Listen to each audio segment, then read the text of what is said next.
sera le bilan de notre vie? Un jour ou l'autre, il faudra faire un bilan. En fait, dans la vie, d'une manière générale, si l'on veut progresser, il est bon parfois de tout stopper et de faire un bilan. C'est-à-dire d'évaluer où l'on se trouve pour éventuellement changer de trajectoire, apporter des transformations là où elles doivent avoir lieu. Et c'est important de faire le bilan, mais il y a un bilan encore plus important, c'est le bilan final. Quel sera le bilan de notre vie? Et je crois que nous avons parfois besoin de nous arrêter et de réfléchir à la perspective selon laquelle nous vivons notre vie. Globalement, l'humanité se divise en deux groupes concernant la perspective de vie. Premièrement, il y a ceux qui n'ont aucune perspective et qui se contentent de profiter au maximum de ce que la vie leur permet d'obtenir. Mais ils n'ont aucune perspective. Ils sont là uniquement pour jouir de la vie. Ça, c'est le premier groupe. Et puis, il y a un second groupe, ce sont ceux qui ont comme perspective de réussir leur vie absolument. Ils construisent leur carrière, ils font des études, ils ont des projets.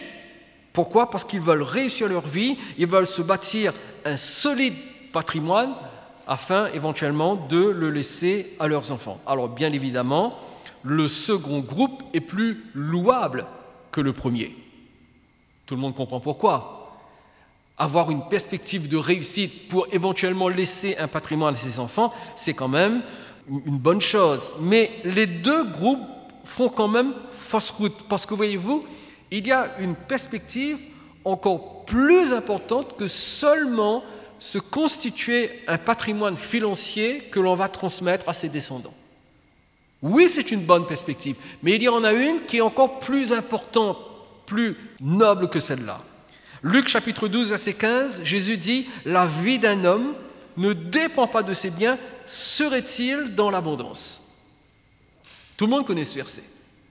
La vie d'un homme ne dépend pas de ses biens, quand bien même il serait dans l'abondance. Il n'y a rien de mal à posséder des biens que l'on peut laisser en héritage. Ne me faites pas dire ce que je n'ai pas dit. D'accord ?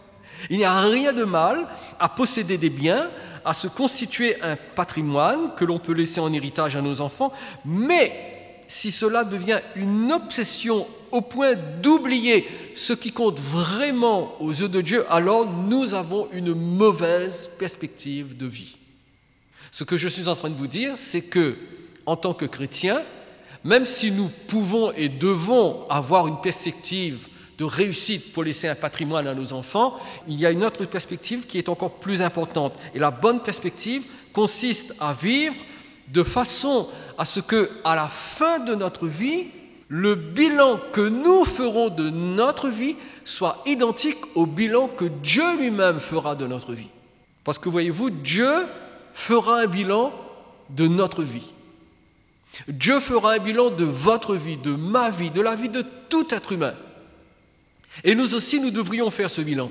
La question est, est-ce que notre bilan correspondra au bilan de Dieu?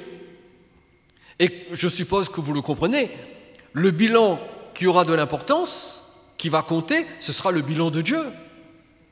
Et que Dieu fasse qu'à la fin de notre vie, lorsque nous ferons le bilan global de notre temps passé sur terre, que ce bilan soit identique à celui de Dieu.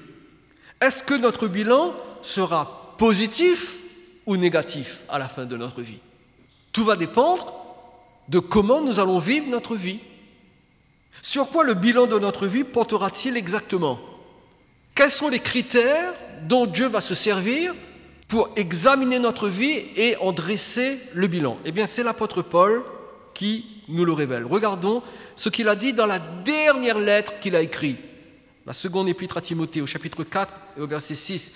Il déclare « Car pour moi, je sers déjà de libation et le moment de mon départ approche. » Paul, ici, utilise deux mots très forts. Il parle de libation et il parle de départ. Pourquoi est-ce qu'il parle de libation et de départ? Eh bien, tout d'abord, le mot libation était utilisé pour désigner une offrande de vin qui avait lieu à la fin de tous les sacrifices d'animaux sous l'Ancienne Alliance. Lorsque l'Israélite venait dans le tabernacle ou au temple, et lorsqu'il apportait, que ce soit un agneau ou un taureau pour l'offrir en sacrifice, ça c'était seulement la première étape. Il y en avait une seconde, il y en avait une troisième, et la toute dernière, c'était l'offrande de vin. Nombre chapitre 15, verset 5 déclare « Tu feras une libation d'un quart de 1 de vin », ce qui correspond à peu près à 2 litres. À peu près, d'accord, un petit peu moins de 2 litres. Donc tu feras une libation d'un quart de 1 de vin avec l'holocauste ou le sacrifice pour chaque agneau. Et c'était valable pour tout animal offert en sacrifice. Il fallait l'accompagner d'une libation de vin. Qu'est-ce que Paul est en train de nous dire ici ? Eh bien, Paul est en train de nous dire que toute sa vie, en tant que chrétien et en tant qu'apôtre, toute sa vie a été caractérisée par de nombreux sacrifices qu'il a accepté de faire pour la cause de Christ. Mais en dépit de ces nombreux sacrifices, et il a souffert, il a vraiment souffert. Il dit même, à un moment donné dans une de ses lettres, « Je porte sur mon corps les marques de Jésus ». Il dit « Ce qui manque aux souffrances de Christ, je l'achève en mon corps ». C'est-à-dire, je n'arrête pas de subir des souffrances physiquement pour la cause de Christ, pour la cause de l'Évangile. Et toute sa vie a été caractérisée par des sacrifices où il a subi d'énormes souffrances. Cependant, il dit, il me reste encore un sacrifice. L'ultime sacrifice, c'est l'offrande de ma vie comme martyr pour la cause de Christ. Et nous savons que le grand apôtre Paul a été décapité sous l'empereur Néron. Et c'est ça, la libation dont il parle. Ensuite, il parle de départ. Le mot départ, ici, dans le grec, désigne l'action de démonter une tente. Démonter une tente, c'est-à-dire, ça y est, on arrête le campement, on s'en va. D'ailleurs, le mot signifie également lever le camp. Plus encore, le mot signifie lever l'ancre. Quand un navire lève l'ancre, qu'est-ce que ça veut dire ? Ça veut dire que c'est le temps de partir. Alors vous comprenez, quand Paul parle du départ, de son départ qui s'approche, il ne parle pas uniquement du fait qu'il va changer de lieu. Non, il parle de ce départ définitif. Il est conscient que la fin de sa vie est proche, qu'il va bientôt mourir, et Paul fait le bilan de sa vie. Il sait qu'il va mourir, et il fait le bilan de sa vie. Quel sera le bilan de notre vie ?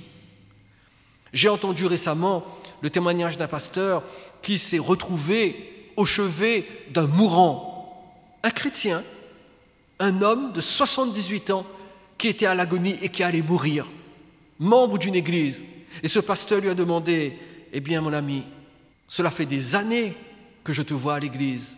Est-ce que tu es prêt à rencontrer Dieu ? Est-ce que tu as fait la paix avec Dieu ?» Et cet homme de 78 ans, sur le point de mourir, a répondu à ce pasteur, « Eh bien, j'espère que je pourrai rencontrer Dieu parce que, voyez-vous, j'ai 78 ans, je suis sur le point de mourir, mais toute ma vie durant et jusqu'à ces dernières semaines, j'ai toujours été esclave de la pornographie. » À 78 ans, sur son lit de mort, le bilan de sa vie se résume en une phrase, « J'ai toujours été esclave de la pornographie. » Quel bilan négatif! Mais quel a été le bilan de l'apôtre Paul ? Nous avons lu le verset 6, lisons le verset 7 maintenant. « J'ai combattu le bon combat, j'ai achevé la course, j'ai gardé la foi. » Voilà le bilan de Paul pour sa vie. Et dans ce témoignage de Paul, dans ce bilan, Paul nous indique les 3 aspects de notre vie que le Seigneur examinera et dont il fera le bilan. Et ces 3 aspects sont désignés par 3 verbes associés à 3 domaines particuliers que j'aimerais voir avec vous ce soir. Premièrement, premier aspect, premier domaine, combattre le bon combat. Combattre le bon combat.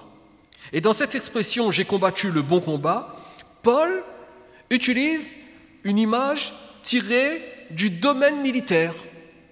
Combattre le bon combat. Parce que voyez-vous, toute la vie de Paul a été un combat spirituel devant lequel il n'a jamais reculé. Paul n'a jamais refusé de livrer le combat spirituel.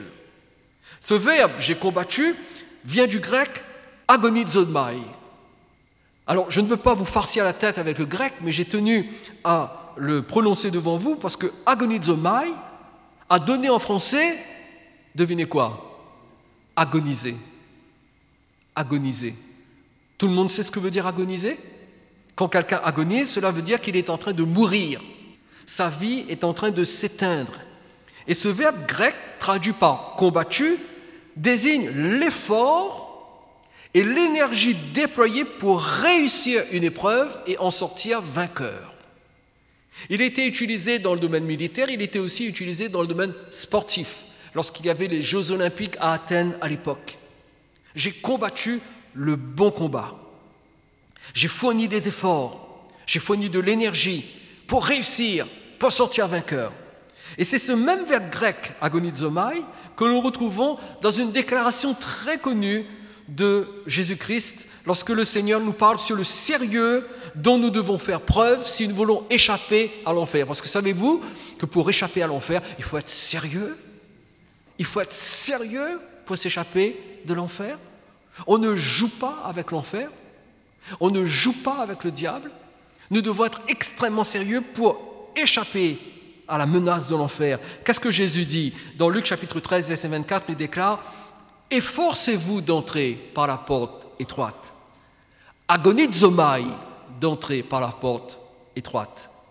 Car je vous le dis, beaucoup chercheront à entrer et ne le pourront pas. » Vous comprenez qu'ici, la porte étroite désigne le salut, l'accès au ciel dans la présence de Dieu. Et Jésus dit, efforcez-vous. Ça ne veut pas dire que l'on est sauvé par les œuvres. Non, on est sauvé par la grâce. On est sauvé en réponse à notre foi. Mais pour passer par cette porte étroite, pour avoir accès au ciel de gloire avec notre Créateur, nous devons fournir des efforts et de l'énergie. Nous devons livrer un combat. Mes amis, je vais vous le dire d'une façon imagée. Et j'espère que vous allez saisir le message. La vie chrétienne n'est pas un long fleuve tranquille. La vie chrétienne, ce n'est pas la croisière s'amuse. La vie chrétienne est une vie dangereuse. La vie chrétienne est une vie de combat. Est-ce que ce verset, cette parole de Jésus, décrit notre façon de vivre? Est-ce que vous et moi, nous sommes en train de fournir des efforts nécessaires pour avoir une vie agréable au Seigneur, afin d'avoir un accès grand ouvert dans le ciel de gloire, ou est-ce que nous vivons une vie en dilettante, avec légèreté, en acceptant un petit péché par-ci, un petit péché par-là, en croyant que tout compte fait, c'est pas grave, parce que quand même, Dieu est amour. Le bon Dieu, il pardonne, n'est-ce pas? Mais on ne rigole pas avec le péché. On ne peut pas se permettre d'être léger avec la sanctification. Est-ce que vous et moi, nous sommes engagés dans le combat spirituel en raison de notre foi en Jésus, ou bien est-ce que nous sommes des déserteurs spirituels? Des déserteurs spirituels qui tournons le dos à la bataille contre les forces des ténèbres. Nous ne pouvons pas nous permettre d'être des déserteurs spirituels. Qu'est-ce qu'un déserteur spirituel? Eh bien, c'est quelqu'un qui abandonne la foi. C'est quelqu'un qui abandonne l'Église. C'est quelqu'un qui abandonne sa confiance en Jésus. C'est quelqu'un qui se compromet et qui n'est pas sérieux dans sa marche avec Jésus. Il déserte spirituellement la zone de combat contre les forces des ténèbres. Éphésiens chapitre 6, verset 12, l'apôtre Paul dit « Car nous n'avons pas à lutter contre la chair et le sang, mais contre les dominations, contre les autorités, contre les princes de ce monde de ténèbres, contre les esprits méchants dans les lieux célestes. » Et Paul dit, nous n'avons pas un combat charnel à livrer, nous avons un combat spirituel. Dès que nous devenons chrétiens, nous devenons automatiquement des soldats dans le royaume de Dieu. Et le diable va constamment nous attaquer. Et nous ne pouvons pas nous permettre de battre en retraite. Je n'ai pas lu le texte, mais vous le lirez chez vous. Vous lisez Éphésiens chapitre 6, à partir du verset 13, Paul donne une liste de l'armure spirituelle dont nous devons nous revêtir. Eh bien, dans cette armure, il y a tout ce qu'il faut pour protéger devant, mais il n'y a rien pour protéger le dos. Vous savez pourquoi? Parce qu'on ne peut pas s'offrir le luxe de tourner le dos et de battre en retraite, parce qu'il n'y a pas de protection pour le dos. Toute la protection spirituelle dont Dieu nous équipe se situe à l'avant, parce que nous devons faire face aux forces des ténèbres et nous devons combattre. Paul dit « J'ai combattu le bon combat ». Et il est important de noter que Paul dit de ce combat que c'est un bon combat. C'est un bon combat. Cela signifie que c'est un combat qui est digne d'être mené parce qu'il concerne la cause de l'Évangile. Habituellement, un combat, ce n'est jamais agréable, ce n'est jamais bon. Ce n'est pas bon signe qu'il y ait combat. Mais dans ce cas précis, le combat pour la cause de Christ est un bon combat. Il s'agit d'un combat qui est agréable à Dieu, même si c'est un combat qui occasionne des souffrances, parce que quand nous sommes dans le combat spirituel contre les forces des ténèbres, nous souffrons. Le diable ne nous laissera aucun répit et nous allons faire face à des souffrances, parce que nous combattons pour rester fidèles envers le Seigneur qui nous a sauvés de nos péchés. Mais nous devons combattre. Nous devons tenir ferme dans le combat.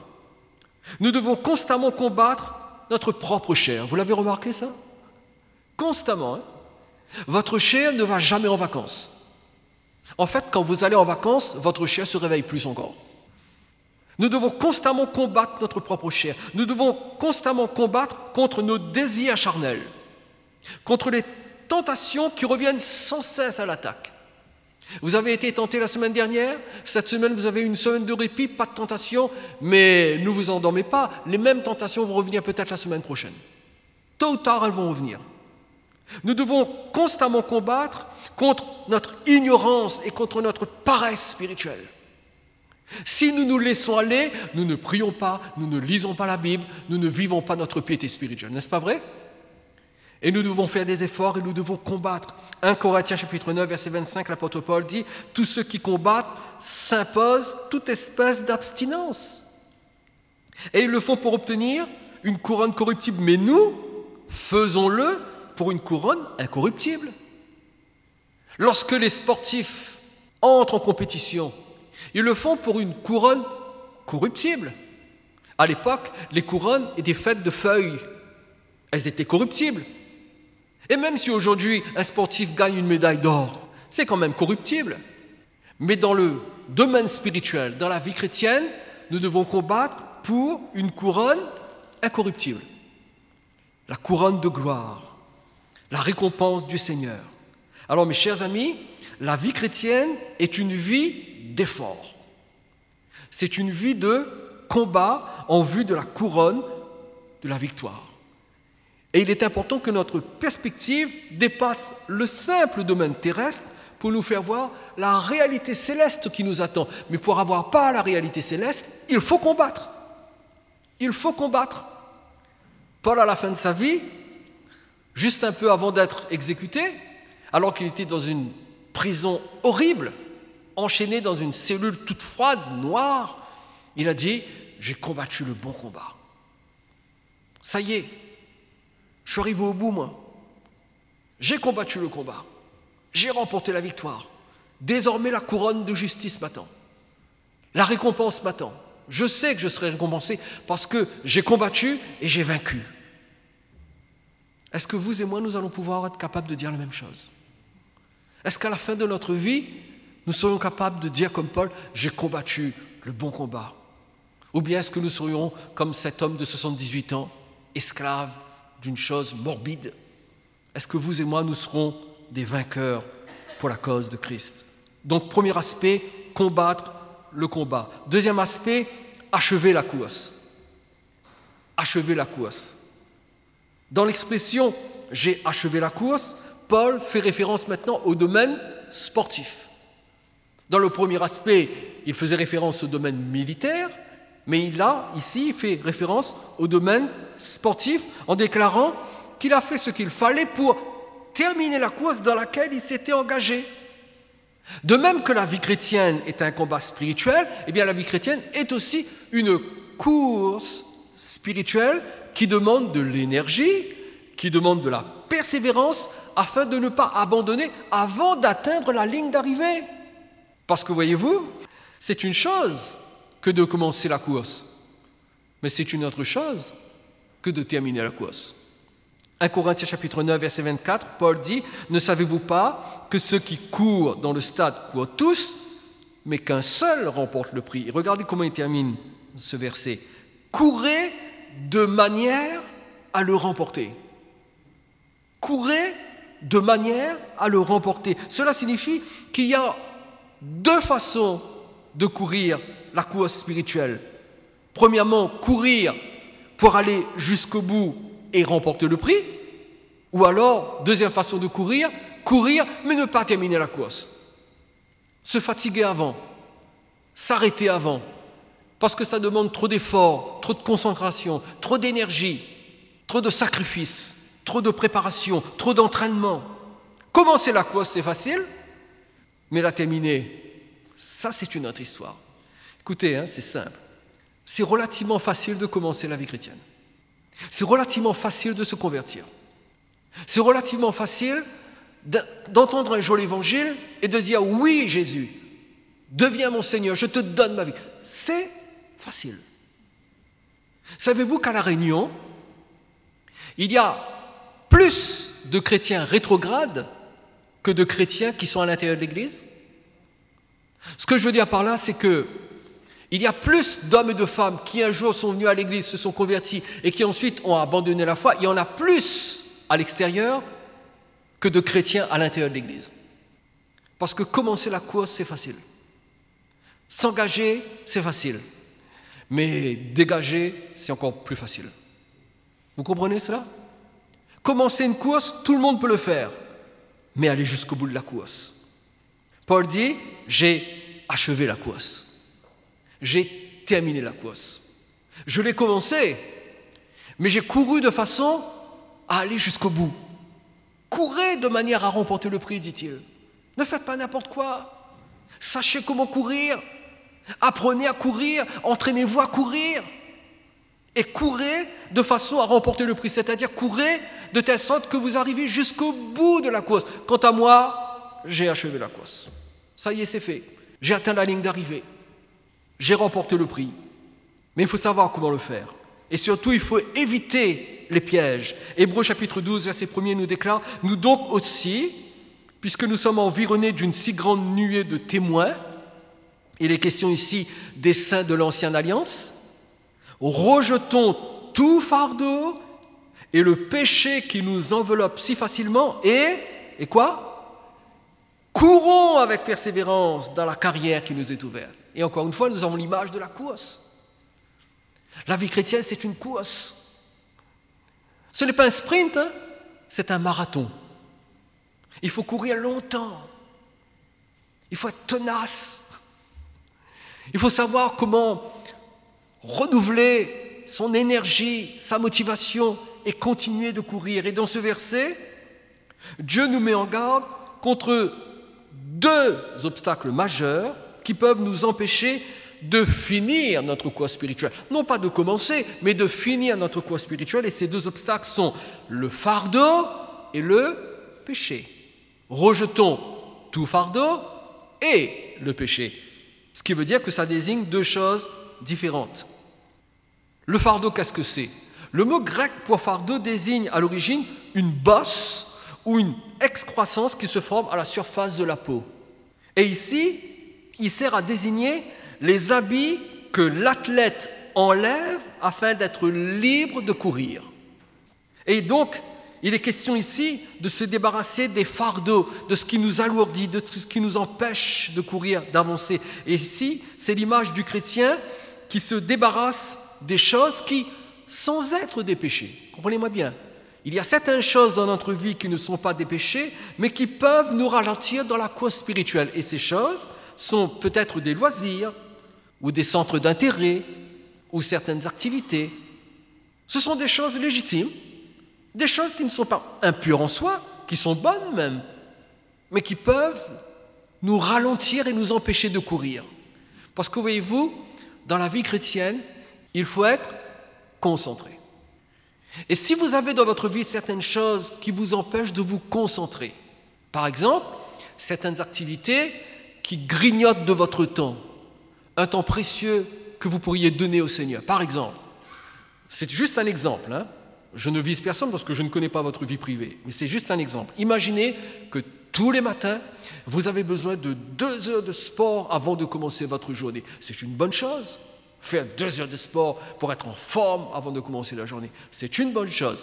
Mais si ces 2 heures de sport deviennent chez vous une obsession au point où vous n'avez même pas le temps de passer un moment dans la présence de Dieu et que immédiatement vous courez à votre sport parce que vous voulez garder la jeunesse éternelle, alors vous courez à vos 2 heures de sport, mais ensuite vous n'avez plus le temps de prier, vous n'avez plus le temps de lire votre Bible, vous allez travailler, vous allez à d'autres activités.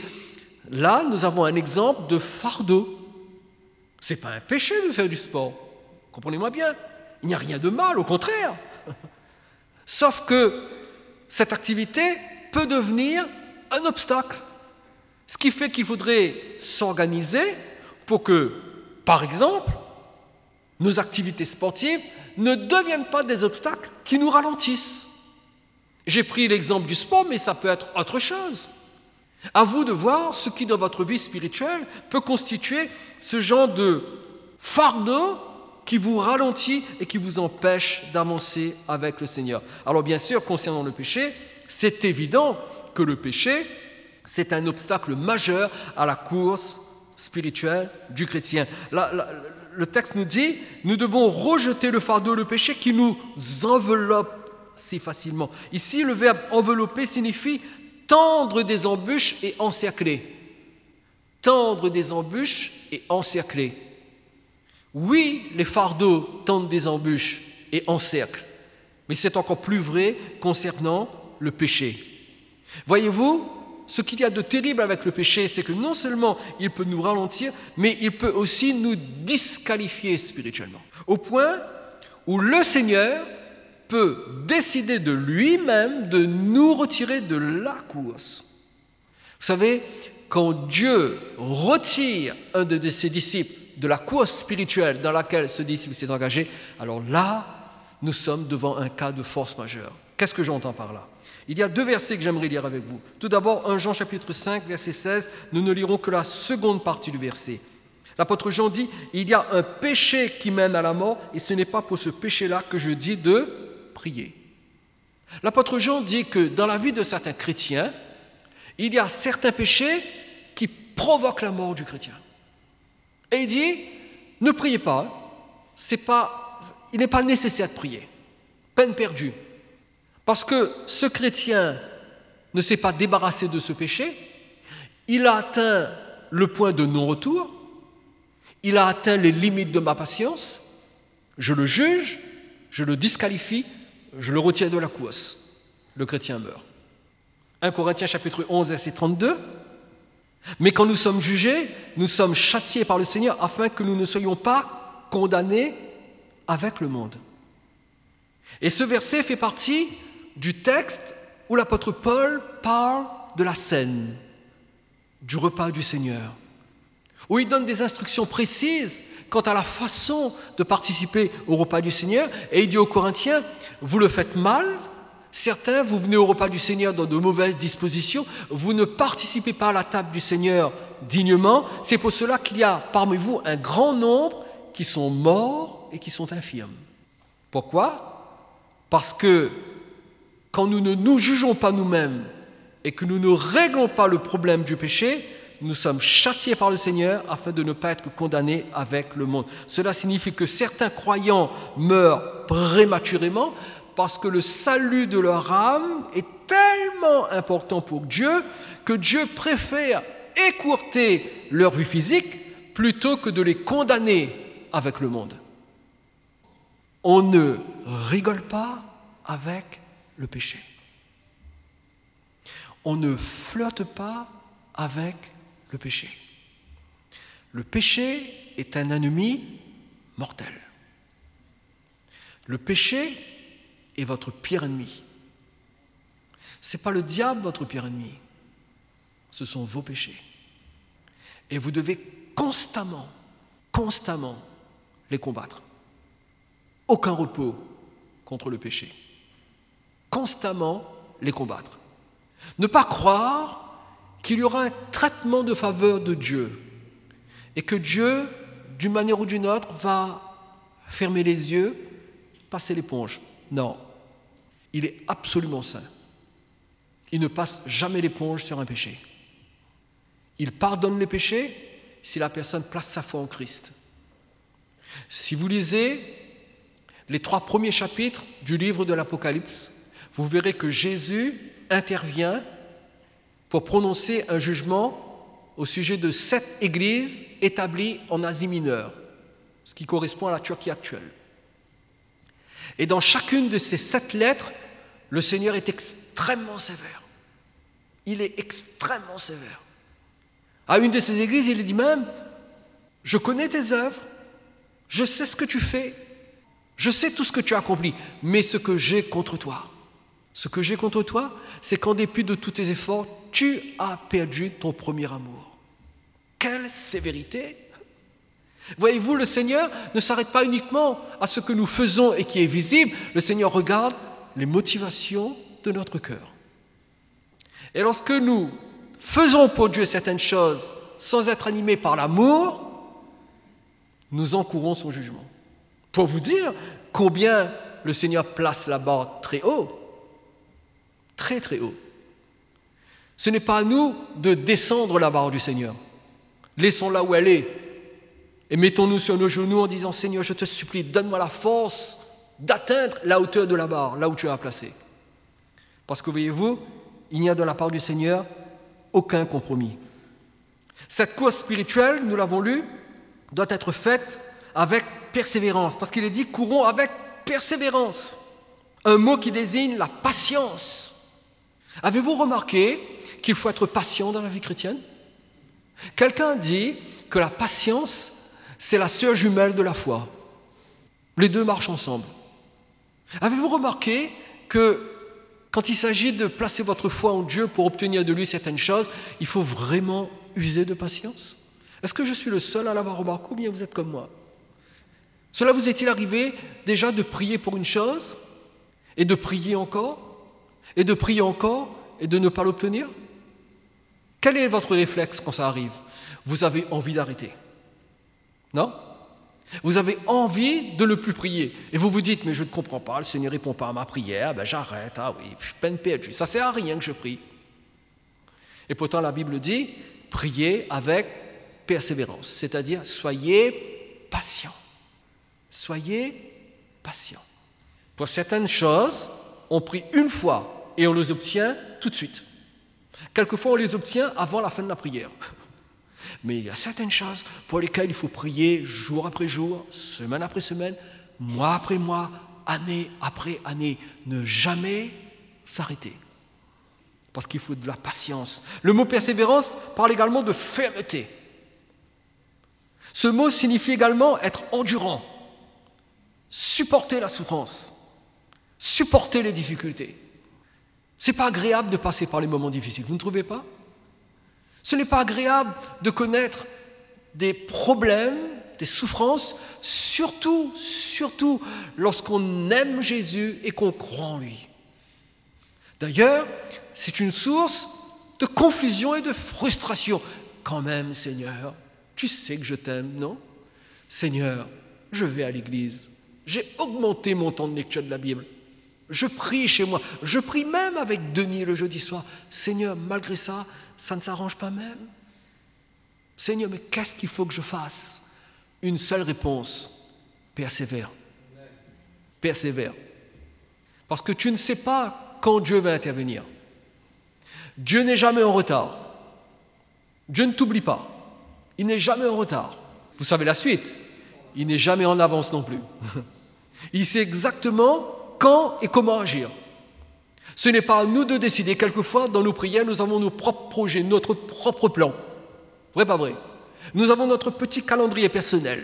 Même si nous ne le disons pas, mais nous venons devant Dieu, le Seigneur sonde notre cœur, il sait exactement ce qu'il y a dedans. Et nous venons devant lui, nous le prions pour une certaine chose, mais dans notre cœur, dans le plus profond de notre conscience, il y a cette décision que le Seigneur doit faire cette chose à ce moment précis, comme je veux qu'il le fasse. Eh bien non, c'est lui qui décide, ce n'est pas nous. On ne peut pas lui imposer notre volonté.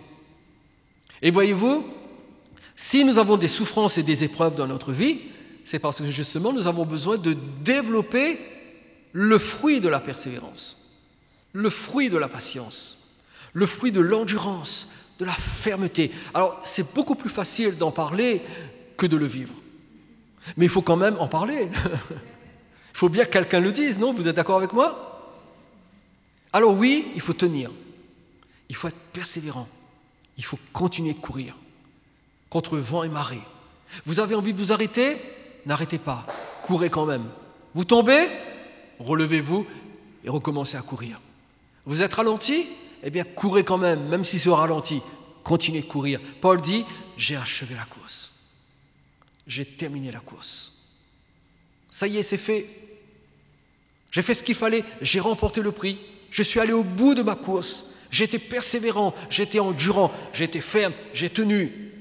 Je n'ai pas permis au fardeau et au péché de m'arrêter, de me disqualifier. Non, j'ai tenu ferme. Je suis tombé, je me suis trompé, mais je me suis relevé. J'ai pris de nouvelles décisions et j'ai continué de courir et j'ai finalement achevé la course. Est-ce que vous et moi, nous allons être capables de dire ça un jour? Est-ce que nous allons être capables de dire, Seigneur, j'ai achevé ma course? Il y a des gens qui ne sont plus avec nous. Pourquoi? Ils ont abandonné la course avec nous. J'espère de tout cœur qu'ils reprennent la course ailleurs, mais qu'ils sachent que s'ils arrêtent la course définitivement, ils rendront des comptes à Dieu et ils seront sévèrement jugés. Vous savez, c'est tellement facile de pointer du doigt vers l'Église, vers les responsables d'Église. Aucune Église n'est parfaite. Aucun responsable d'Église n'est parfait, on est bien d'accord.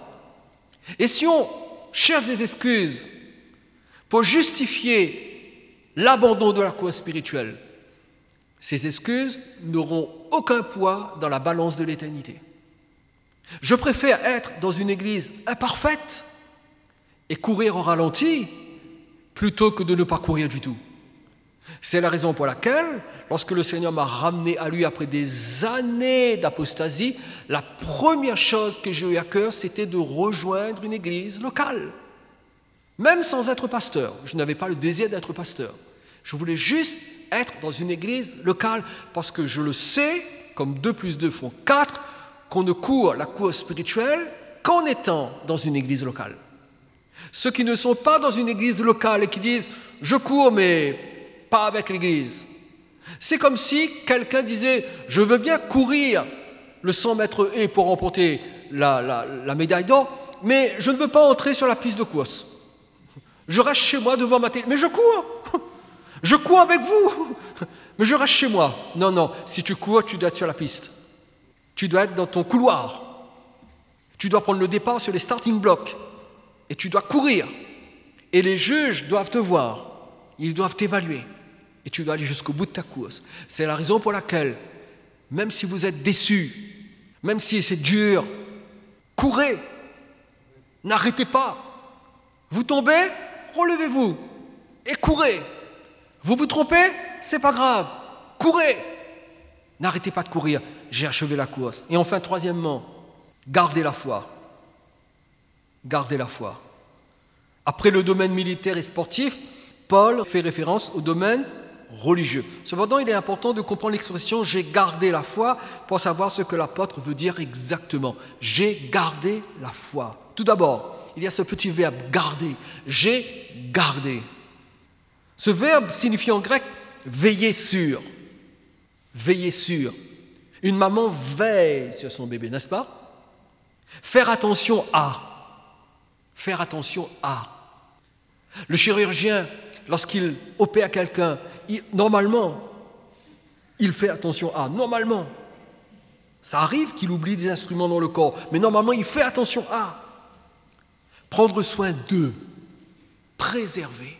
Voilà ce que veut dire ce verbe garder. Et à l'origine, ce verbe servait à désigner l'action de maintenir quelque chose dans son état d'origine.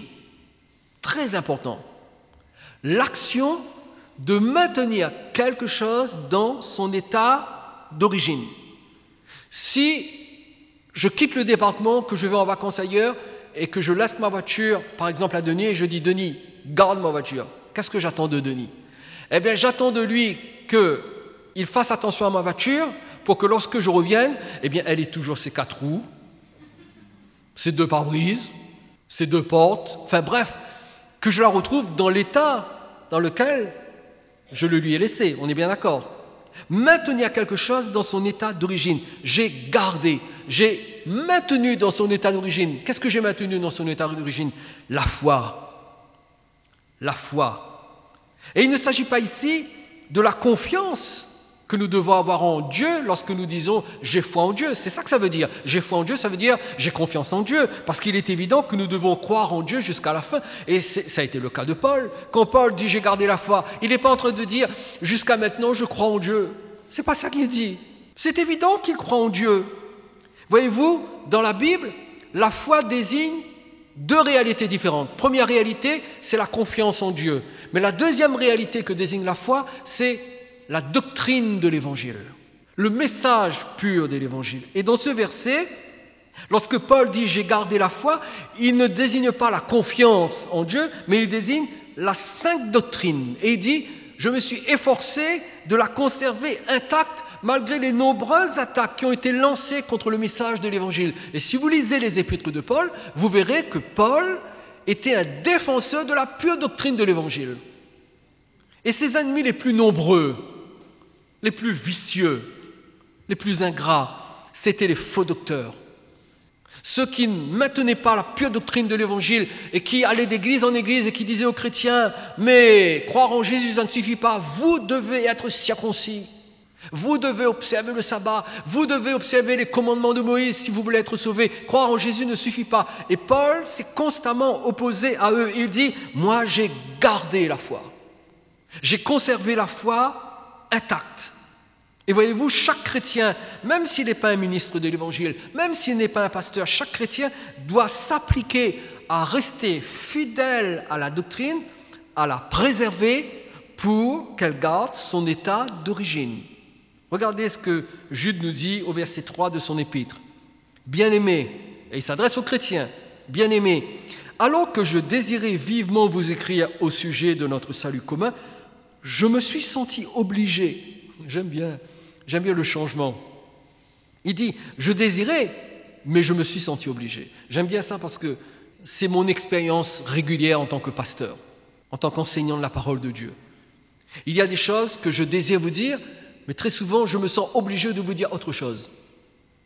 En d'autres termes, Jude est en train de dire ici, eh bien moi, je désirais vous parler d'un sujet bien précis, mais je me suis senti obligé de vous parler d'un autre sujet qui ne va pas peut-être vous faire plaisir, mais il faut que je vous en parle quand même.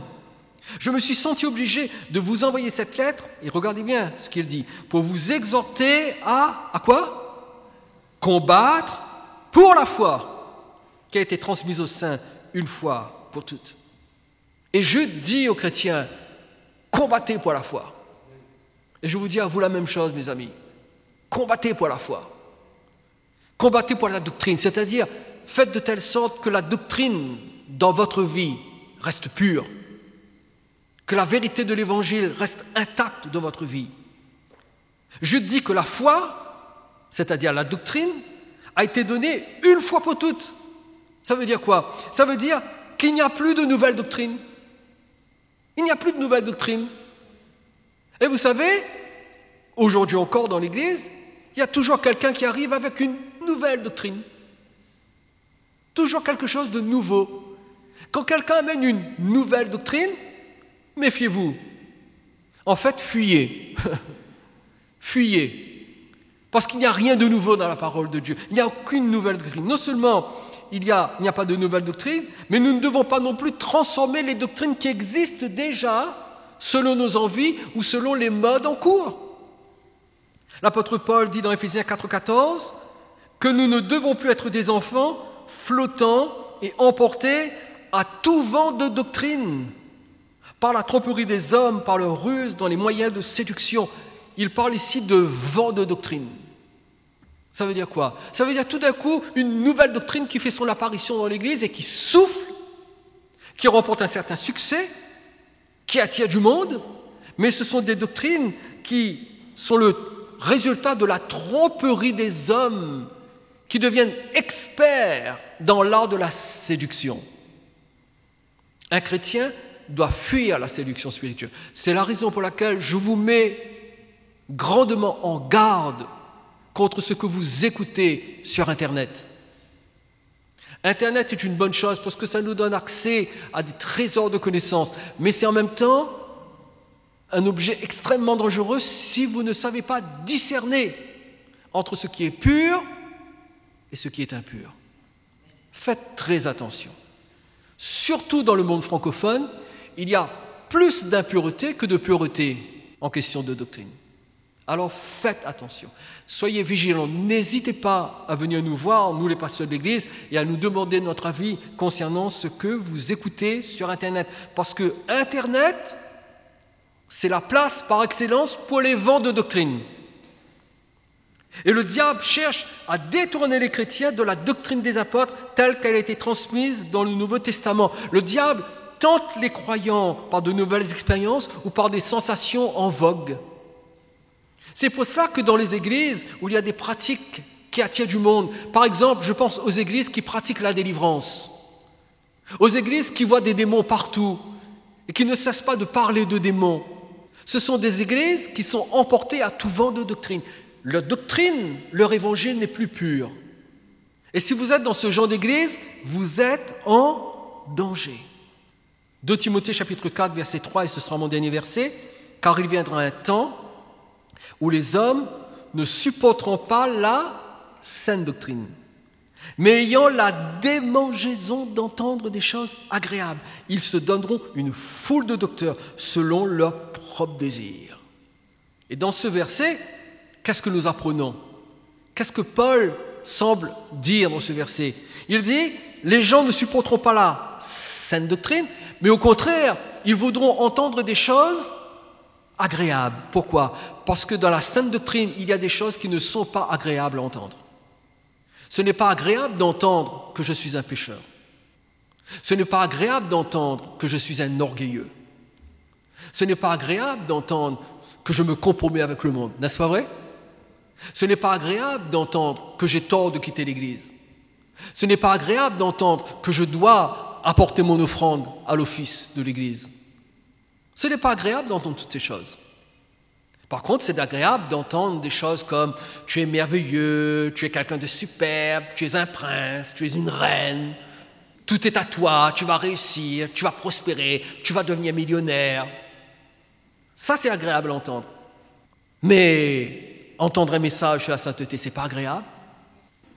Les gens n'aiment pas être mis en face de leur péché. Les gens n'aiment plus la saine doctrine.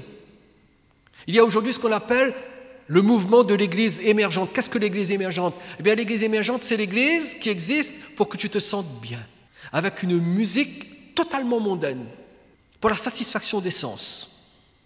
Et on est aussi bien dans une église que dans une boîte de nuit, parce que c'est le même type de musique. En plus, il y a les lumières tamisées, et puis tout le monde bouge comme ça, et puis ça fait du bien. Avant, j'allais en boîte, maintenant, je vais à l'église. Même programme, même chose. Et les hommes se détournent de la sainte doctrine. Et ils se donnent, écoutez bien, la Bible dit, ils se donnent une foule de docteurs. Ceux qui sont séduits le sont parce qu'ils veulent être séduits. Alors, de même qu'Israël s'est donné un roi pour ressembler aux autres nations, aujourd'hui, beaucoup de gens se donnent des docteurs qui leur font entendre des choses qu'ils aiment entendre, mais ils ne supportent pas la sainte doctrine. Ils ne veulent pas être dans une église où l'on prêche contre le péché, pour la sainteté. Et nous devons faire attention à ne pas nous éloigner de la sainte doctrine. Nous devons veiller à rester attachés à la sainte doctrine. C'est pourquoi nous devons étudier la Bible avec assiduité afin de garder la foi intacte. Paul dit, j'ai gardé la foi. J'ai préservé la doctrine. Je l'ai maintenue dans son état d'origine. Elle a été transmise une fois pour toutes. Je l'ai gardée comme telle. Je n'ai rien ajouté, je n'ai rien retranché, je n'ai pas transformé, je n'ai pas modifié pour qu'elle me corresponde davantage. Non, je l'ai acceptée dans son intégrité, dans sa puissance, dans sa sainteté, et je la garde telle qu'elle est. J'ai gardé la foi. Quel sera le bilan de notre vie? Est-ce que vous et moi, nous serons capables de dire, comme l'apôtre Paul, « J'ai combattu le bon combat, J'ai achevé la course, j'ai gardé la foi, Seigneur. Est-ce que nous serons capables de dire ça au Seigneur? Et si nous voulons avoir un bilan positif à la fin de notre vie, je n'ai qu'un conseil à vous donner, à nous donner, je me mets avec vous. Commençons dès maintenant à faire ces 3 choses. Combattre le bon combat, achever la course et garder la foi. Que Dieu nous aide et que notre bilan plaise au Seigneur et que le bilan de notre vie corresponde au bilan du Seigneur pour nous, parce que c'est dans ces 3 domaines que le Seigneur va nous examiner. Amen.